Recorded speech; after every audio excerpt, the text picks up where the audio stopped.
ننگے بدن کسی سے بات کرنا کیسا ہے؟ ننگے بدن کسی سے بات کرنے سے اللہ تعالی گھر میں یہ چیزیں نازل فرماتا ہے۔ کیا ننگے بدن بات کرنا جائز ہے؟ حضور اکرم صلی اللہ علیہ وآلہ وسلم کا فرمان مبارک ضرور سن لیں۔ بسم اللہ الرحمن الرحیم۔ محترم ناظرین، حضرت عبداللہ بن مسعود رضی اللہ تعالی عنہ سے روایت ہے، انہوں نے کہا کہ حضور اقدس صلی اللہ علیہ وآلہ وسلم نے عشاء کی نماز ادا کی اور پھر حضرت عبداللہ بن مسعود رضی اللہ تعالی عنہ کا ہاتھ پکڑا اور چلتے ہوئے آپ بطحا کی طرف نکل گئے۔ پھر آپ صلی اللہ علیہ وآلہ وسلم نے حضرت عبداللہ بن مسعود رضی اللہ تعالی عنہ کو بٹھایا اور ان کے گرد ایک دائرہ کھینچ دیا اور فرمایا، یہاں سے باہر نہ نکلنا یہاں تک کہ تمہارے پاس کچھ لوگ آئیں گے، تم ان سے کلام نہ کرنا، وہ بھی تم سے کلام نہیں کریں گے۔ پھر آپ صلی اللہ علیہ وسلم نے جدھر کا ارادہ فرمایا ادھر چلے گئے۔ اس دوران میں اپنے دائرے میں بیٹھا رہا جبکہ کچھ لوگ میرے پاس آئے، گو کہ اپنے بالوں اور جسموں کے اعتبار سے جٹتے نہ رہے۔ انہوں نے لباس پہنا ہوا تھا اور نہ ہی وہ برہنہ معلوم ہوتے تھے۔ وہ میری طرف آئے اور اس خط نما دائرے کو پار نہ کر سکے۔ پھر وہ حضور اکرم صلی اللہ علیہ وآلہ وسلم کی طرف چلے گئے، یہاں تک کہ رات کا آخری حصہ آ گیا۔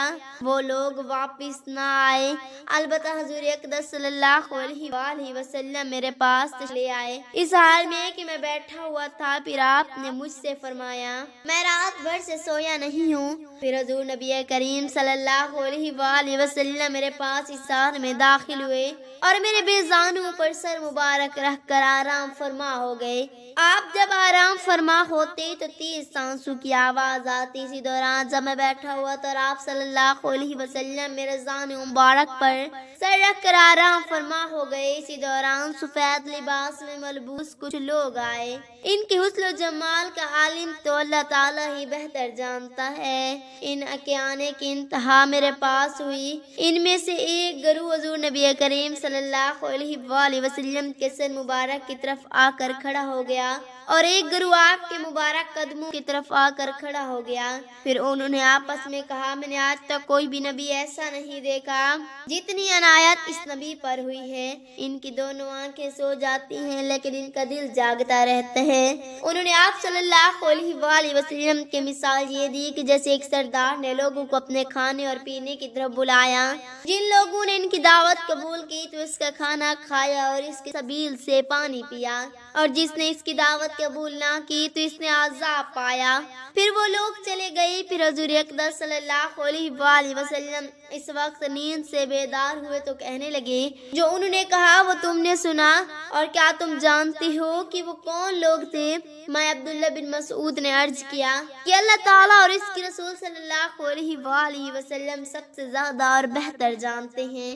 آپ نے ارشاد فرمایا، وہ ملائکہ تھے، اور تو جانتے ہیں کہ انہوں نے کس چیز کے ساتھ مثال دی؟ میں نے عرض کیا، اللہ تعالیٰ اور اس کے رسول صلی اللہ علیہ وآلہ وسلم سب سے زیادہ اور بہتر جانتے ہیں۔ آپ نے فرمایا، انہوں نے اللہ رحمان و تبارک و تعالیٰ کی مثال دی کہ اللہ تعالیٰ نے جنت بنائی اور اپنے بندوں کو اس کی طرف بلایا، جس نے دعوت قبول کی وہ جنت میں داخل ہونے، اور جس نے قبول نہ کی اس نے سزا پائی۔ حضرت انس بن مالک رضی اللہ تعالی عنہ سے روایت ہے، ایک مرتبہ ہم جب حضور اقدس صلی اللہ علیہ وآلہ وسلم کے ساتھ تھے تو آپ مسکرائے، یہاں تک کہ آپ کی داڑھی مبارک ظاہر ہو گئی۔ آپ نے فرمایا، کیا تم جانتے ہو کہ میں کیوں مسکرایا؟ صحابہ کرام رضوان اللہ تعالی علیہم اجمعین نے عرض کیا، اللہ تعالیٰ اور اس کے رسول صلی اللہ علیہ وآلہ وسلم سب سے زیادہ بہتر جانتے ہیں۔